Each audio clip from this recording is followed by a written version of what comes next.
ओम नमः शिवाय। ओम नमः पार्वती पते। हर हर महादेव। नमस्कार भक्तगण। भगवान भोलेनाथ और माता पार्वती की कृपा आप सब पर बनी रहे। आज सोमवार का दिन है। सोमवार के दिन भगवान भोलेनाथ की पूजा अर्चना करना अत्यंत फलदायी और शुभ माना जाता है। सोमवार का व्रत चंद्रदेव और भगवान भोलेनाथ की अर्चना हेतु किया जाता है।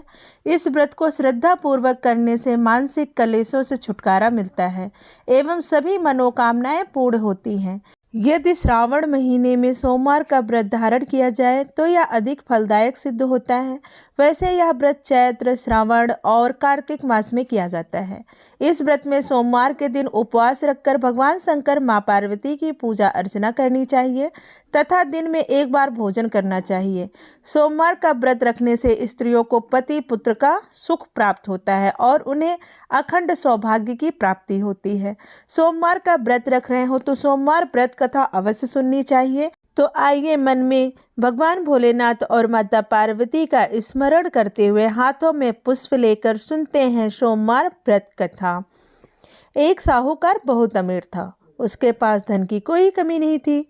साहूकार के पास सभी सुख और ऐश्वर्य के साधन थे, किंतु उसको एक ही दुख था कि उसके कोई औलाद नहीं थी।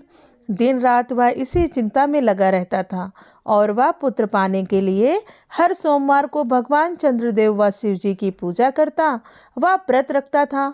साहूकार की भोलेनाथ के प्रति ऐसी भक्ति देखकर एक बार माँ पार्वती जी ने शिव जी से कहा, हे नाथ, ये साहूकार आपका अनन्य भक्त है और सदैव ही आपका व्रत और पूजन भक्तिभाव से किया करता है, तो आप कृपा करके इसकी मनोकामना को पूरी कर दें। पार्वती जी के ऐसे वचन सुनकर भोलेनाथ ने माँ गौरी से कहा, हे पार्वती, यह संसार एक कर्म क्षेत्र है। यहाँ जो भी जैसा कार्य करता है उसे वैसा ही फल मिलता है, अर्थात जैसा कार्य मनुष्य करता है वैसा ही परिणाम भोगता है। किंतु माता पार्वती आग्रह पूर्वक बोली, हे महादेव, यह आपका अनन्य भक्त है। यदि इसको कोई भी दुख है तो आपको उसे अवश्य दूर करना चाहिए। यदि आप अपने भक्तों की मनोकामनाएं पूरी नहीं करेंगे तो क्यों मनुष्य आपकी भक्ति, सेवा व पूजन करेंगे। पार्वती जी के इस आग्रह को सुनकर शिव जी ने कहा, हे शिवे, इस साहूकार के कोई पुत्र नहीं है, इसी कारण यह दिन रात चिंतित व दुखी रहता है। इसके भाग्य में संतान न होने पर भी मैं इसे पुत्र प्राप्ति के लिए वरदान देता हूँ, किंतु इसका पुत्र केवल 12 वर्ष तक ही जीवित रह सकता है। इसके पश्चात वह मर जाएगा। इससे अधिक मैं इस साहूकार के लिए कुछ भी नहीं कर सकता। यह सब बातें साहूकार सुन रहा था। उसे यह सारी बातें सुनकर ना कोई खुशी हुई और ना ही कोई दुख हुआ। वह पूर्ववत शिव जी की पूजा व व्रत करता रहा। कुछ समय पश्चात साहूकार की पत्नी गर्भवती हो गई और 10वें महीने में उसने एक बहुत ही सुंदर पुत्र को जन्म दिया। साहूकार के घर में बहुत खुशियां मनाई गई, किंतु साहूकार ने अपने पुत्र की 12 वर्ष की उम्र जानकर कोई खुशी प्रकट नहीं की और इस संबंध में किसी को कुछ भी कोई भेद नहीं बतलाया। वह बालक धीरे धीरे बड़ा होने लगा। जब वह बालक 11 साल का हो गया तो बालक की माता ने साहूकार से उसके विवाह के लिए कहा, किंतु साहूकार ने कहा कि मैं इसे काशी जी पढ़ने भेजूंगा। साहूकार ने अपने साले को बुलाकर कहा कि तुम इस बालक को काशी जी पढ़ाने के लिए ले जाओ और इसे विधिवत शिक्षा ग्रहण कराओ। साहूकार ने उसको बहुत सा धन देकर कहा कि रास्ते में जहाँ कहीं भी ठहरो वहाँ यज्ञ और ब्राह्मणों को भोजन कराते जाना। इस प्रकार वह दोनों मामा भांजे रास्ते में यज्ञ करते, दान देते हुए और ब्राह्मणों को भोजन कराते हुए जा रहे थे। रास्ते में एक शहर पड़ा। उस शहर में राजा की कन्या का विवाह था। एक अन्य राजा का लड़का बारात लेकर आया था, लेकिन वह एक आंख से काना था। लड़के के पिता को इस बात की चिंता थी कि वर को देखकर कन्या के माता पिता विवाह में किसी प्रकार की अड़चन न डालें। इसी कारण जब उन्होंने साहूकार के अति सुंदर बेटे को देखा तो उनके मन में विचार आया, क्यों न इस लड़के से विवाह का कार्य पूर्ण करा लिया जाए। यह विचार कर उसने उस लड़के और उसके मामा से कहा कि यदि आप फेरे व कन्यादान का कार्य पूर्ण करा देंगे तो आपकी बड़ी कृपा होगी और हम आपको बहुत सारा धन देंगे। साहूकार के लड़के और उसके मामा ने इस बात को स्वीकार कर लिया। विवाह का काम भली प्रकार से पूरा हो गया। जब वह लड़का जाने लगा तो उसने चुपके से राजकुमारी की चुनरी पर लिख दिया कि तेरा विवाह तो मेरे साथ हुआ है, लेकिन जिसके साथ तुझे भेजा जाएगा वह एक आंख से काना है। मैं काशी जी को जा रहा हूँ। राजकुमारी ने जब इस प्रकार लिखा पाया तो उसने काने राजकुमार के साथ जाने से इनकार कर दिया और कहा कि यह मेरा पति नहीं है। मेरा विवाह जिसके साथ हुआ है वह काशी जी गया है।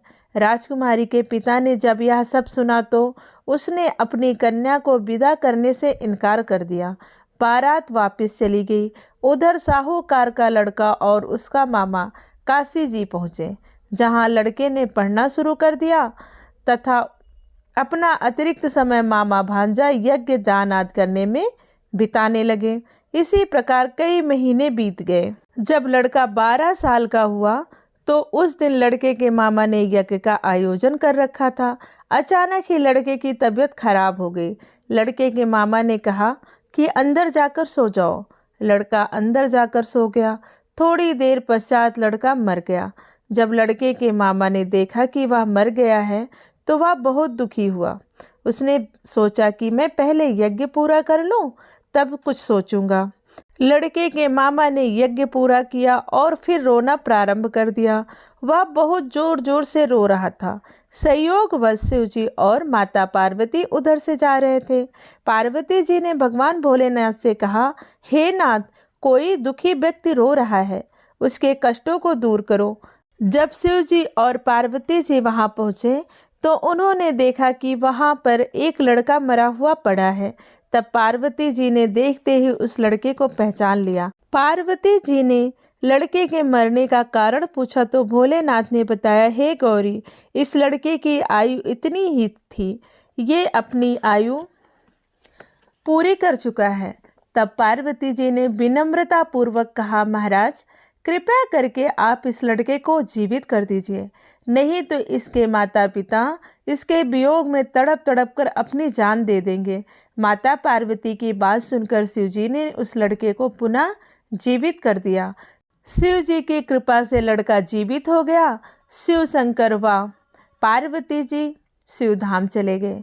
शिक्षा पूरी होने पर लड़का और उसका मामा पहले की तरह यज्ञ करते हुए ब्राह्मणों को भोजन तथा दक्षिणा देते हुए अपने घर की ओर चल दिए।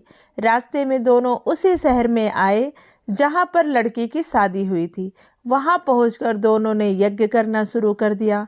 जब वे दोनों यज्ञ कर रहे थे तो उस लड़के के ससुर यानी वहां के राजा ने, जो उधर से घोड़े पर बैठकर अपने सेवकों के साथ जा रहा था, उसने लड़के को पहचान लिया। राजा ने महल में ले जाकर दोनों की खूब सेवा की। कुछ समय बाद राजा के महल में रहने के बाद लड़के ने राजा से जाने की आज्ञा ली। राजा ने अपनी लड़की को लड़के के साथ विदा किया और साथ में बहुत सा धन एवं दास दासियों को भी भेजा। जब वे अपने शहर में आए तो लड़के के मामा ने कहा, पहले मैं तुम्हारे माता पिता को तुम्हारे आने की खबर सुना आता हूँ, तब तक तुम पत्नी सहित यहाँ आराम करो। ऐसा कहकर लड़के का मामा साहूकार को अपने पुत्र के आने की खबर देने चला गया। घर जाकर उसने देखा कि उसके बहन और बहनोई छत पर बैठे हुए हैं और उन्होंने यह प्रण कर रखा है कि यदि उनका पुत्र जीवित लौट आया तो वह छत से नीचे उतर आएंगे, नहीं तो छत से कूदकर अपने प्राण त्याग देंगे। लड़के के मामा ने जब यह समाचार उन्हें सुनाया कि उनका लड़का जीवित लौट आया है तो उन्हें विश्वास नहीं हुआ। तब लड़के के मामा ने शपथ खाकर कहा कि आपका पुत्र अपनी स्त्री और बहुत से धन और दासदासियों सहित घर आया है। तब साहूकार और उनकी पत्नी छत से नीचे उतर आए तथा प्रसन्नता के साथ अपने बेटे और बहू का स्वागत किया। सभी प्रसन्नता के साथ रहने लगे। इस प्रकार भक्ति भाव से जो भी प्राणी सोमवार के व्रत का पालन करता है तथा प्रेम पूर्वक इस कथा को सुनता या पढ़ता है, तो उसके सभी कष्ट दूर होते हैं, सारी मनोकामनाएं पूर्ण होती हैं और इस लोक में सभी सुख सुविधाओं को भोग कर अंत में उसे शिवलोक की प्राप्ति होती है। इस व्रत के प्रभाव से मानवों को सभी प्रकार के सुखों की प्राप्ति होती है। प्रेम से बोलिए ओम नमः शिवाय, हर हर महादेव। हे भोलेनाथ, कथा पढ़ने वाले, सुनने वाले और हुंकारा भरने वाले सभी की मनोकामनाएं पूर्ण करना। आइए सुनते हैं शिव जी की आरती। जय शिव ओमकारा, हर शिव ओमकारा, ब्रह्मा विष्णु सदा शिव अष्टांगी धारा। ओम जय शिव ओमकारा, एकानन चतुरानन पंचानन राजे, हंसानन गरुड़ासन वृषवाहन साजे। ओम जय शिव ओमकारा, दो भुज चार चतुर्भुज दस भुज ते सोहे, त्रिगुण रूप निरखता त्रिभुवन जन मोहे। ओम जय शिव ओमकारा, हर जय शिव ओमकारा, अक्षमाला वनमाला मुंडमाला धारी, चंदन मृग मद शोहे भाले शशिधारी। ओम जय शिव ओमकारा, हर जय शिव ओमकारा, श्वेतांबर पीतांबर बाघांबर अंगे, सनकादिक गरुड़ादिक भूतादिक शंगे। ओम जय शिव ओमकारा, हर जय शिव ओमकारा, कर के मध्य कमंडल चक्र त्रिशूल धरता, सुख करता दुख हरता जग पालन करता।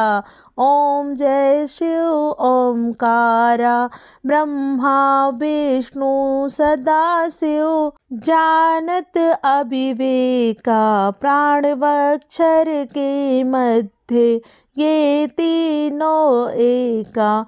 जय शिव ओमकारा, हर जय शिव ओमकारा, ब्रह्मा विष्णु सदा शिव अष्टांगी धारा। ओम जय शिव ओमकारा, काशी में विश्वनाथ विराजत नंदी ब्रह्मचारी, नित्य उठ भोग लगावत महिमा अति भारी।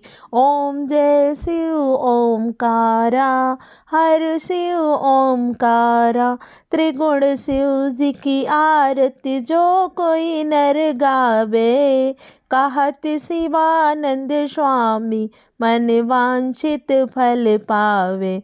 ओम जय शिव ओमकारा, हर शिव ओमकारा। प्रेम से बोलिए ओम नमः शिवाय, हर हर महादेव। जय माँ पार्वती की। दोस्तों, याति सोमवार व्रत कथा ऐसी धार्मिक कथा सुनने के लिए आप हमारे चैनल को अवश्य सब्सक्राइब कर लें, ताकि आपको समय समय पर हर व्रत त्योहारों की कथा मिलती रहे। और कमेंट में ओम नमः शिवाय अवश्य लिखें। प्रेम से बोलिए ओम नमः शिवाय।